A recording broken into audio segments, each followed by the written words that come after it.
Hello my friends, and welcome back to another video. In today's tutorial, I'll be showing you how to achieve this wet on wet, easy, misty springtime landscape scene. And we'll be doing some mountains and trees and of course mist. And we'll only be using 4 colors today. For my mountains, I'm using Payne's Gray, and for my trees, I'm using Deep Sap Green with any purple that you choose, not too much, just a little, and to darken it using some black.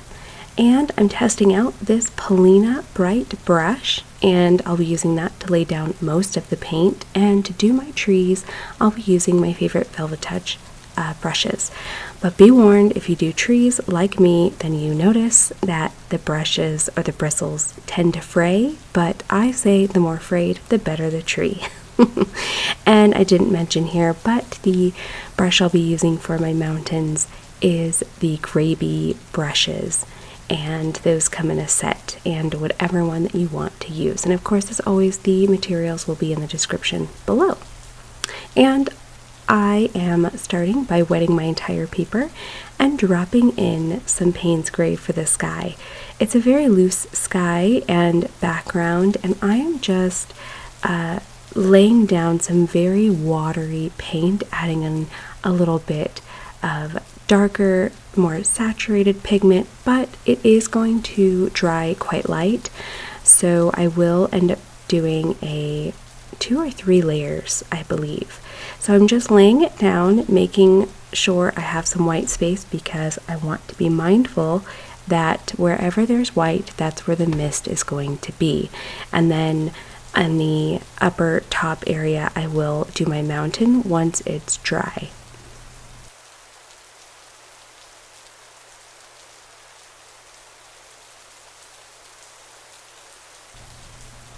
Once I'm happy with my first layer, I decided to turn my paper upside down and move it around, tilt it from left to right, really just to have gravity work that paint and to have it move around.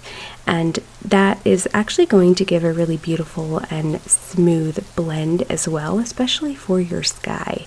If you want some of those gorgeous wispy clouds that just move so nicely across the sky, then this is a fun way to achieve that look. I'm really liking this Polina Bright brush. It's a size 2, and it is made of synthetic material, and it holds a lot of water. The one thing I do have to say about it that I need to be mindful of is that the water, the droplets can get caught in that plastic area, and I end up, you'll notice in the video, I end up dropping in some water, not intending to, but because it's wet, it's not too big of a deal, but being mindful of that. So just have to get to know my brushes. But having water drop into your painting can be nice, but sometimes not so nice, because you can get a cauliflower effect where the paint moves away and spreads in an area where you don't want it to. So that can happen. But I hope you all are doing well today and happy painting. The time of recording this is Sunday. I usually film on Saturdays, and I need to get my editing and my video or my audio recording done on Saturdays as well, but lately I have been exhausted and so then I end up doing my recording the day that I upload a video. So I've got to figure out my practice as far as my timing better. Alright, so the paper has dried, so you can see it's like, where's the paint? Where did it go? But that's okay. We are going to layer another layer down. But before we do that, I wanted to get my mountain down, because I want to also layer that as well. So lots of layering and lots of building up when it comes to the style of landscapes that I do. And that's mainly because I don't want it to be too dark in the beginning, because I can't lighten it later.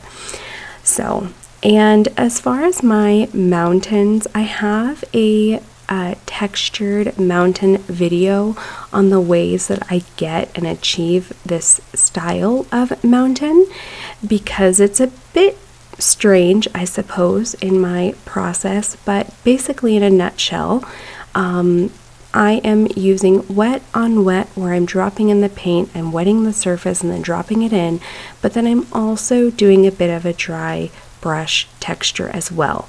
And I am doing that, you know, where it's one moment I'm doing wet on wet, and then the next little area of the mountain is the dry brush. So I do that because I just really like it. I really like this very fun effect for the mountains, and because I usually paint misty scenes, it allows me to get really fun and unique mist, and I can manipulate that paint.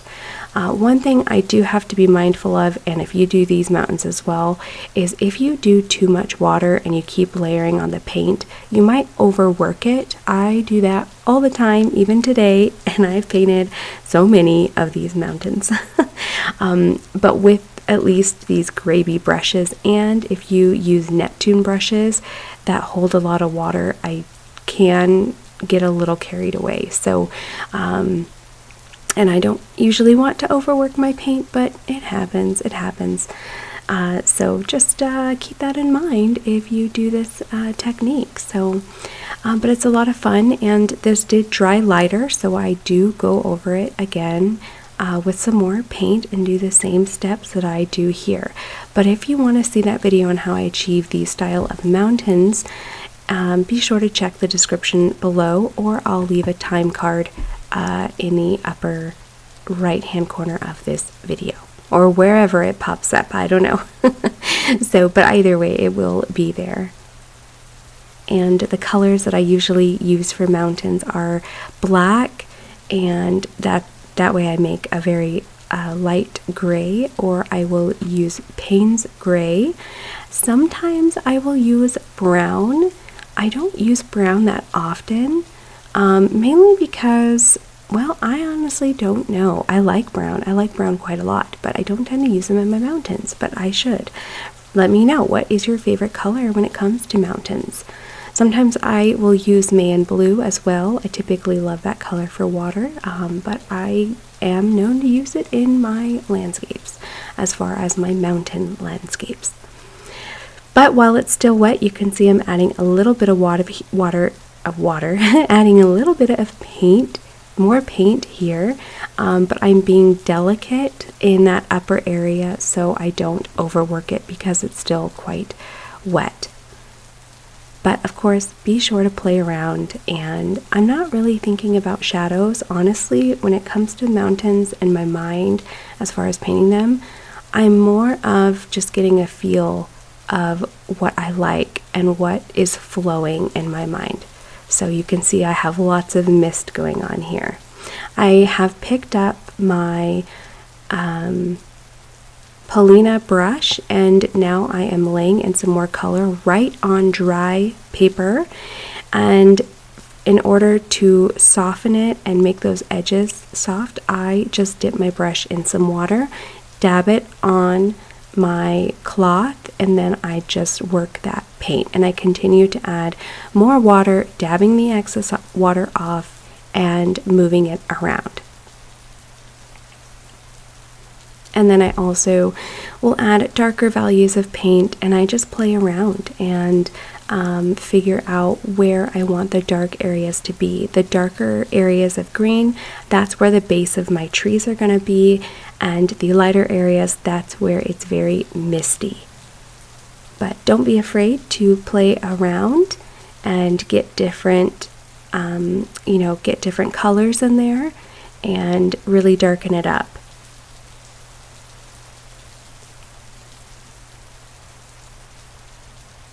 So once that's dried, I'm adding my first tree.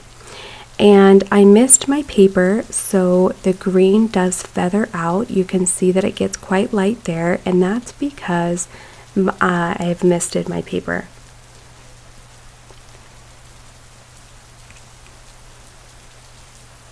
Every time I lay a tree down, or every other tree, I spray my paper. And I know I've talked about it in other videos, and if you've watched a few of my tutorials, you know that I'm a big fan of misting my paper. And that's because I just love how it distributes the paint from my brush onto the paper when I'm making those trees. It just gives such a lovely effect, so I'm a huge fan. When I want to make the base of the tree smoother, because I'm also a huge fan of blending out the base of my trees, I really like a nice soft transition.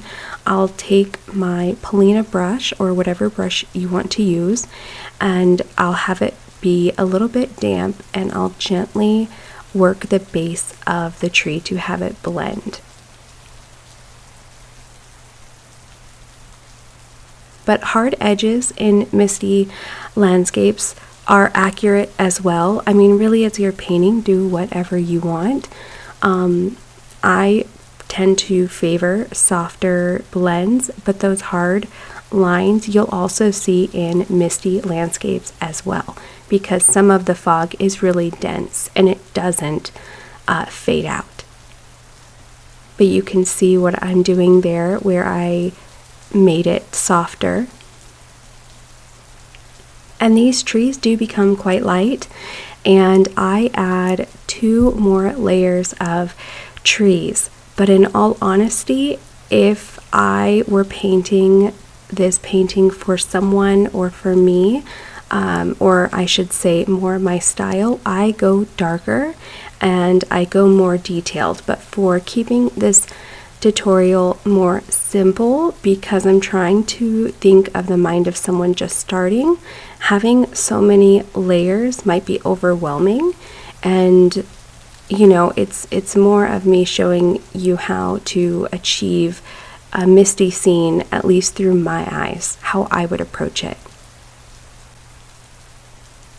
And of course, I don't want to overwhelm you, but maybe if you're interested in a future video of how I tackle a painting, say for a commission, I can definitely show you that, and I will let you know it takes a while. I am someone who loves the details, and I take my time on every single tree, mainly because I love to paint trees, but I do have to let you know that I can spend hours painting trees.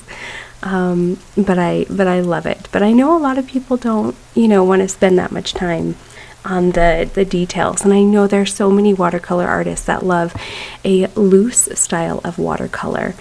I don't know if I'm so much loose. There are areas of paintings that I share that are loose, but they definitely have more detail in them. So, but to each their own. What do you like though? What is your preferred style? Or maybe you don't have a style yet and you just want to learn all the styles. I definitely don't know how to do all the styles. As far as realistic painting, that is not a strong suit, though I would love to have aspects of realism in my, or realistic aspects in my painting, but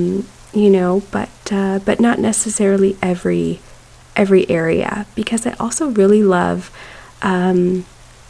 cartoonish illustrations, something you'd find on cards. I do love that style of watercolor. I don't typically paint that style, but I really enjoy that style. So, I did a poll recently on what you guys want to see in addition to landscapes, and quite a few were curious about other types of paintings, so I might include some fun paintings on different illustrations. I'm thinking something related to landscapes and outdoors. Maybe it's cabins, I'm not sure yet. But with that kind of painting, I do end up having a bit more, I guess, cartoonish. So, but back to this painting, and enough of me chatting. So all I'm doing here is I am just dropping in some more trees, and you can see they're a bit darker, and then the ones on the right hand side are very faded. And Then to spread out the base, you watched that I added some more water, and then I dropped in a lot of pigment and then moved that around. So that's kind of my process in general when I do paint. And because that area was really wet, the base of the trees fade out dramatically.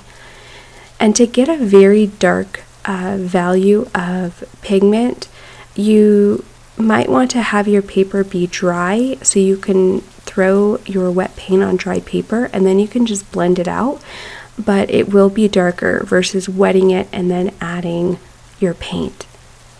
And either way work, it just depends on how dark you want it. If you do wet on wet, you're just going to need to add some more layers, and if you do dry on wet, then it's going to be darker in general because you're using less water.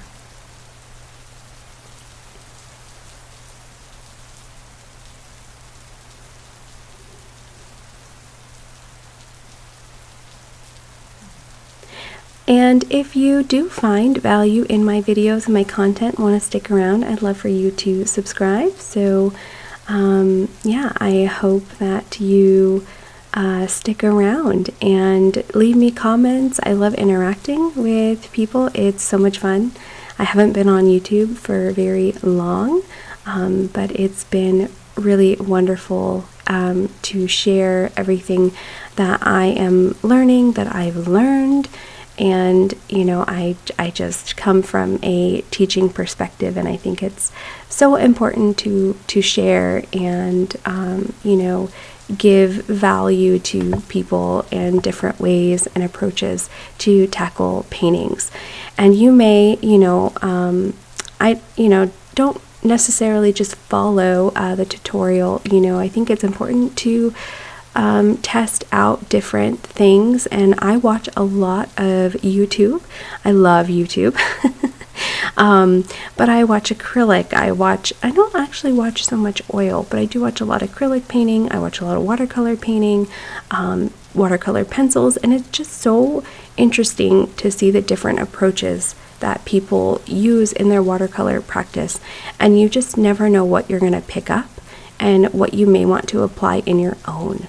And then eventually, of course, you create your own style, but don't get too fixated on style, because style will end up changing and you'll incorporate things and all of that. So, but anyway, that is, as far as the amount of layers for the trees, I decided to stop there, but I went back to the mountain because I wanted to make it a lot darker. And I did the same process that I did before. I didn't wet it beforehand. I just drop in some paint and then spread it around by dipping my brush in water and then using a little bit of dry texture. But these Graby detailed brushes have been my favorite for this style of painting mountains. And I just love the mist, and I love how the mist on the right hand side is just coming over the mountain and it's just fading to the left. It's so much fun. I just love it. I love misty scenes. I don't think I'll ever get tired of painting misty scenes. I'm so sorry if I'm painting too many misty scenes, but I probably should let you know that in every one of my landscapes there's going to be some element of mist. I can't help it. And I've then switched to my other brush, my Velvet Touch brush, and now I am wiggling in some dry texture. If you find that it's too dark, like I did here, I just took my bigger brush and softened it. And just have a little bit of water. And lately, I have been loving having a splatter in my landscape scenes, just for some fun texture. You know, I don't know what it is. It could be anything, but it is a lot of fun. And you saw that I'm tapping it, and you can also flick it with your finger. But I hope that you guys enjoyed this video today. It's very simple. You could go a lot darker and more details. Have fun with it. But until next time, take care, my friends.